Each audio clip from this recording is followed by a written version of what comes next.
दिसायला थोडं ग्लॉसी आणि तुम्ही लसूण बघितलं थोडंसं लालसर करपवायचं नाही. त्यामुळे मध्यम आधीवर ठेवा. एकदा तेल टाकलं मध्यम आधीवर ठेवायची आणि त्याचं परतून घ्यायची चांगलं.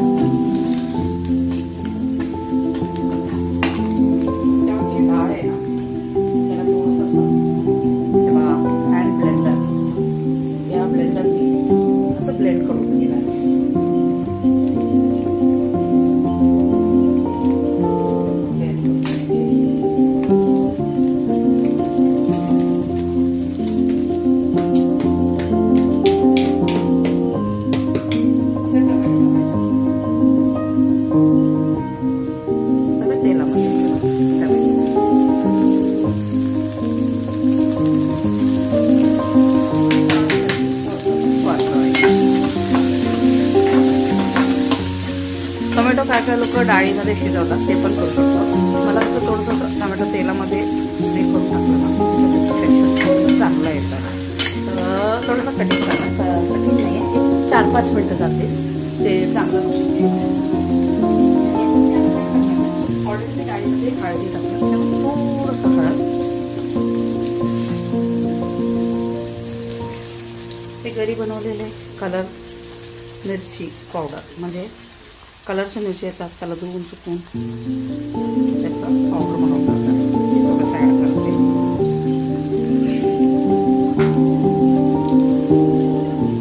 थोडंसं शिवशिवत्या.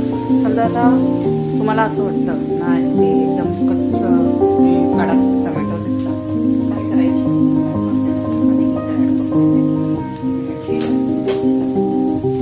आता ना किंचित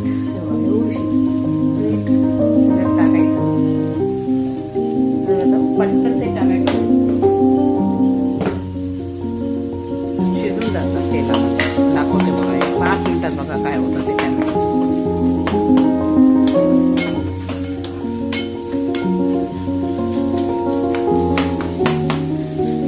आजच काल रात्री आम्ही देवकडून आलो, त्यामुळे अवेलेबल भाजी त्याच्यात मी आता जेवण बनवते.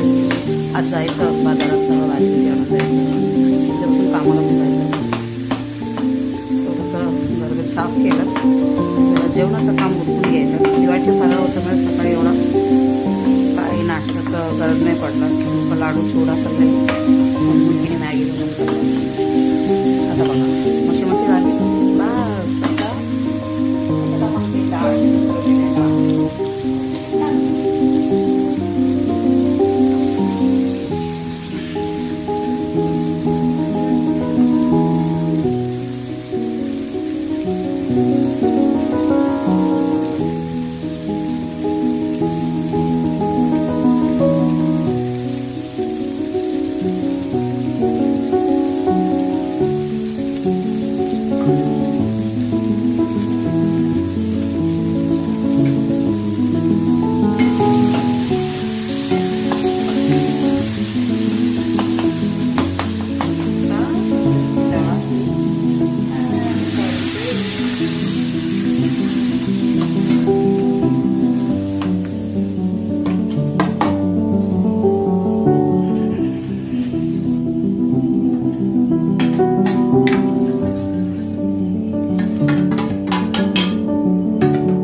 हे ऑन केलं, सिम्बर केलं, ह्याला सिम्बर केलं.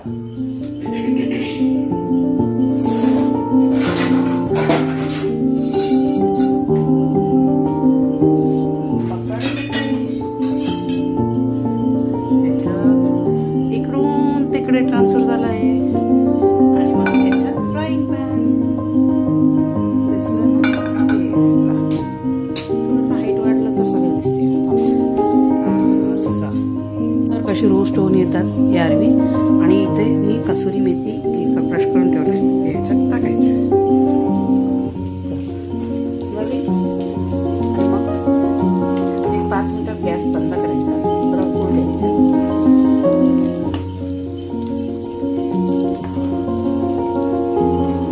डाळ मस्त झाली आहे, फक्त कोथिंबीर नाही आहे, हे एकदम पण आहे. मस्त झाली. वरतून आता थोडंसं तुपाचं फोडणी देणार आहे, थोडंसं तिखट टाकून वरतून फोडणी टाकणार आहे. सो इथे तुम्ही बघू शकता सुंदर कशा सेपरेट झाली. म्हणजे किती बिलबिलीत असलं ना ते बनवायचा प्रकार असतो. तुम्ही ओव्हर करा, शिजवायचं ना. एक 15 मिनिटात ही भाजी आहे ना शिजतात. काय काय लोक कुकरमध्ये शिट्या करतात. ते अरवी छोटू साईज असलं ना त्याला कुकरमध्ये टाकलं ना खूप ते त्याचं पिठासारखं होऊन जाईल. मग त्याच्यात बेसनाचं पीठ ॲड करा किंवा तांदळाचं पीठ ॲड करा, असं काहीतरी काम होईल. तर तुम्ही थोडंसं मध्यम याच्यात शिजवलं म्हणजे 15 मिनिटं आपण याच्यामध्ये गॅसमध्ये किंवा नॉर्मल याच्यात ना कुकरमध्ये टाकता शिजवलं हे भाजी पटकन शिजणार आहे. सगळं लवकर शिजणारा भाजी आहे, म्हणजे टेन्शन नाही घ्यायचं. आणि आता अजून याला फ्राय होऊन देणार आहे, म्हणजे असं कडक फ्राय. बघा तुम्ही तर आताच तुम्ही बघितलं ते किती सुटसुटीत आहे. बघा सुटसुटीत आहे बघा, हे बघा. आता ह्याला अजून मीठ नाही टाकलं, तर आता मीठ ॲड करायला पण हरकत नाही आहे. आपण मीठ पण ॲड करून घेऊया. मीठ ॲड केलं त्याचा आणखीन एक सुंदर टेस्ट सांगते बघा. थोडंसं कोकम 2-3 कोकम पाण्यामध्ये भिजवायचं. असं रोस्ट होतं ना तर पाणी ना असं वरतून त्याच्यात शिंपडायचं आणि त्याला शिजवायचं. इतकं सुंदर टँगी क्रिस्पी आणि खूप टेस्टी भाजी होईल. मग मी पण तेच करणार आहे. कोकम ऑलरेडी भिजवलं, थोड्या वेळ नंतर त्याला थोडं पाणी शिंपडणार त्याच्यात कोकमाचं आणि मग त्याला असं फ्राय करून घेणार आहे मी. आणि आता हे भाजी